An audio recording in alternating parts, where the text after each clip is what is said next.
ভজ গোবিন্দ ভজ গোবিন্দ ভজ গোবিন্দ মৌরমতে।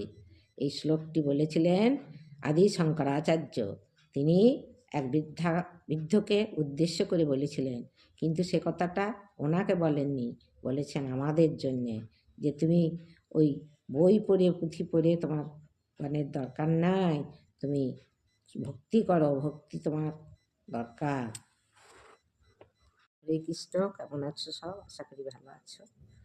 আমি এখন তোমাদের পরবর্তী পর্ব শোনাচ্ছি, শোনো। সেটা হচ্ছে ভক্তি। ভক্তি বলে আমরা যে বলছি, তা বলছে ভগবানের কাছে বলছে অভিমানসের দেশ হয়। অভিমান বা অহংকার যদি থাকে তাতে ভগবান রাগ করেন। আর যদি দীনতা থাকে, কোনো ভক্তের মধ্যে যদি দীনতা থাকে, তাহলে তাতে প্রিয়তা লাগে। দীনতা বলতে তার মানে আর্থিক অবস্থার কথা বলা হয়নি এখানে। দীনতা বলতে কিন্তু তার মানে সমর্পণের মধ্যে যদি আত্মভাব থাকে, খুবই মানে নমনীয়তা ভাব থাকে, সেই তার কথা বলছেন। তাতে বলছেন দীনতা সে প্রিয়তা লাগে, আর অভিমানুষে দেশ লাগে ভগবানের। এই হচ্ছে মানে ভগবানের কাছে। এবার অনেকে বলছেন যে ভক্তি করতে গেলে জ্ঞানের দরকার।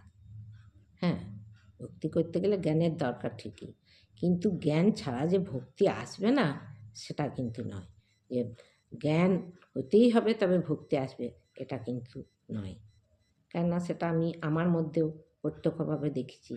আমার এমন কিছু জ্ঞান নেই, কিন্তু আমার যেটুকু ভক্তি ঈশ্বরের প্রতি আসে সেটা কিন্তু আমদাম নেই, ধীরে ধীরে ধীরে ধীরে বাড়ছে। আর যখনই তোমার একটু ভক্তি হবে তখন সেটা ধীরে ধীরে বৃদ্ধি পাবে। তুমি সেই লাইনে গেলে তখন তোমার ধীরে ধীরে সেই জিনিসটা বৃদ্ধি পাবে।